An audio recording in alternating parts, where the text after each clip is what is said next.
Welcome to my dream tiny tale treasure. एक गांव में एक गरीब किसान रहता था। वो सब्जियां उगाकर अपनी गुजर बसर करता था।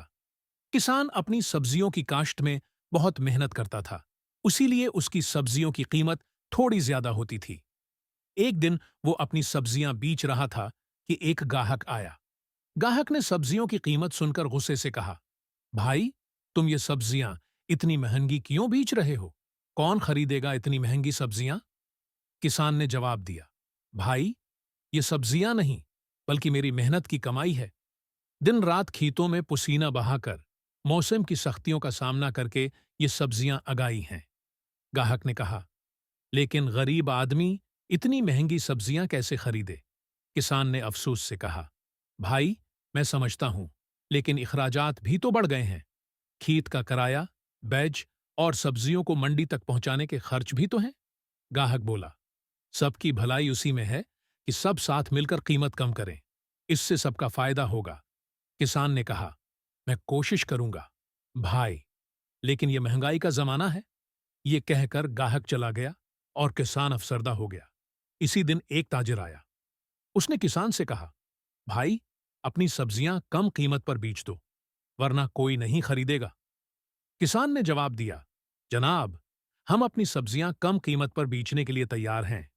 हर पता, हर फल मेरी मेहनत का नतीजा है।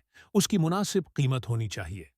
ताजिर ने धमकी दी, अगर कीमत कम नहीं करोगे तो मैं किसी और से खरीद लूंगा। मायूस होकर किसान ने सब्जियां कम कीमत पर बेच दें। इसी दिन किसान का बेटा अचानक बीमार हो गया। डॉक्टर ने दवा लिख दी, लेकिन किसान के पास पैसे नहीं थे। किसान ने कहा, डॉक्टर साहब, हम कैसे कर सकते हैं? मेहरबानी करें, मेरे पास इस वक्त पैसे नहीं हैं, मैं बाद में अदा कर दूंगा। डॉक्टर ने कुछ रियायत दी, लेकिन दवा के लिए किसान को अपना बाकी पैसा खर्च करना पड़ा। अब किसान के घर में खाने को कुछ नहीं बचा। वो परेशान हो गया। अगले दिन एक साधु बाबा उसके घर आया और भीख मांगी। किसान ने अपनी बच्ची खच्ची सब्जियां उसे दे दें। साधु बाबा ने किसान की हालत देखी और उसे एक सुनहरी परंदा दिया। ये जादुई परंदा है। जब तक तुम उसके साथ नेकी करते रहोगे, तुम्हारी मुश्किलात खत्म हो जाएंगी। लेकिन याद रखो, उसे कभी गलत काम के लिए इस्तेमाल न करना। किसान ने परंदे को कबूल किया और उसकी हदायत पर अमल किया। जल्द ही किसान की जिंदगी बदलने लगी। उसके कर्जे हैं अदा हो गए और खुशहाली आ गई। ये खबर गांव के रईस तक पहुंच गई। लालच में आकर रईस किसान के पास गया और कहा, मुझे मालूम हुआ है कि तुम्हारे पास जादुई परंदा है। मैं तुम्हारा कर्ज मुआफ कर दूंगा, लेकिन यह परंदा मुझे दे दो। किसान ने इल्तिजा की, जनाब, ये परंदा मेरी आखिरी उम्मीद है, बराह कर्म उसे न ले जाएं। लेकिन रईस ने जबरदस्ती परंदा ले लिया।